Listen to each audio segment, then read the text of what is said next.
Picture yourself in a square in Oaxaca. It's late afternoon. The light is going amber.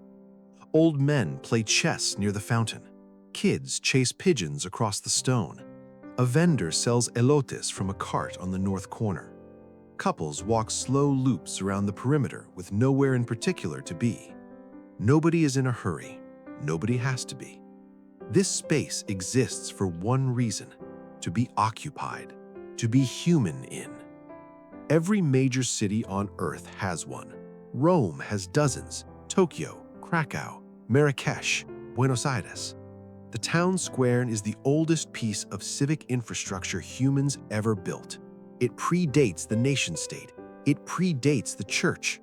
So what happened to ours? America had town squares, hundreds of them, real ones. The Village Green in New Haven, the Commons in Boston, the squares of Savannah, Georgia, each one laid out in 1733 with public open space at the heart of every single block. These weren't aesthetic choices. They were functional, intentional.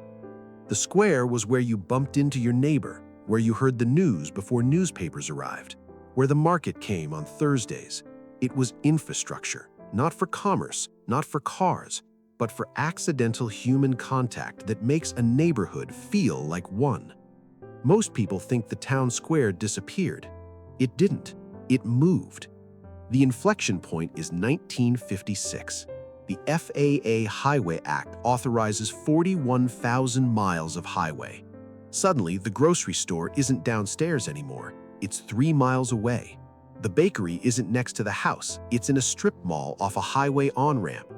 The things that used to pull you through the square on a Tuesday morning no longer exist within walking distance. The square was the center because there was actually something to center. Now there wasn't. That's where the story usually ends, except it isn't where the square went. That's when Victor Gruen arrived, an Austrian emigre who came to America obsessed with one idea: recreating the civic energy of European streets, indoors. His invention was the enclosed shopping mall, Southdale Center, Edina, Minnesota, 1956. Climate-controlled, pedestrian scale, shops arranged around a central atrium with a fountain. It felt like a town square. It was designed to feel that way. Gruen believed he was building a new kind of American civic space. By some estimates, America built more than 1,500 regional malls between 1956 and 2005. The square didn't disappear, it moved indoors, and then it went private.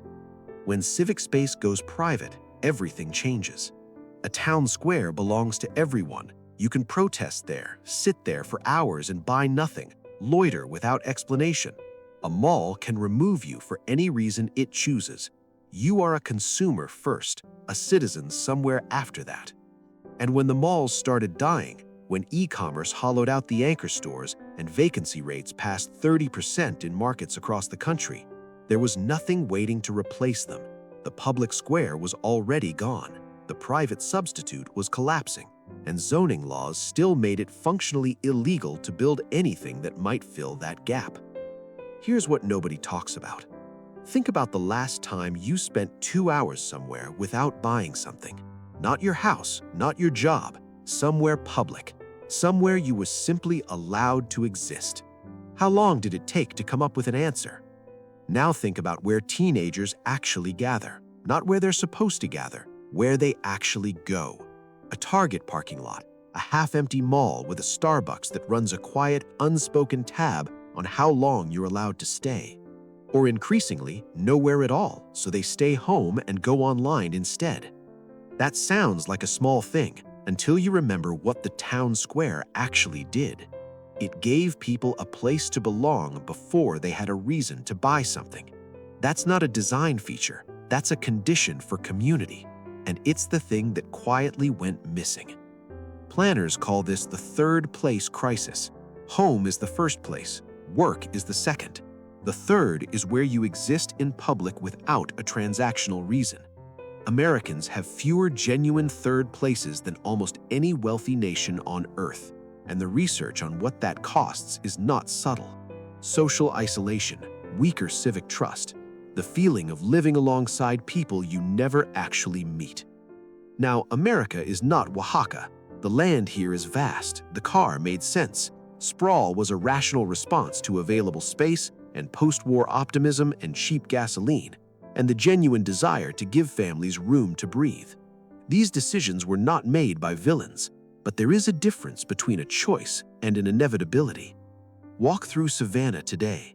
The squares are still there, 22 of them, still occupied, still full of people sitting there for no commercial reason at all. That did not happen by accident. Someone at a specific moment decided civic space was worth protecting, and someone else decided it wasn't. Think about your town. Is there a square, a green, a plaza where people actually gather without spending anything? And if there isn't, what sits there instead? A parking structure? A shuttered anchor store? A Starbucks with a 2-hour limit? Drop your town in the comments and tell me what replaced the square. Because I think you already know the answer, you just haven't said it out loud yet. If you want to understand how the American-built environment shapes your daily life in ways you've stopped noticing, this channel is exactly that.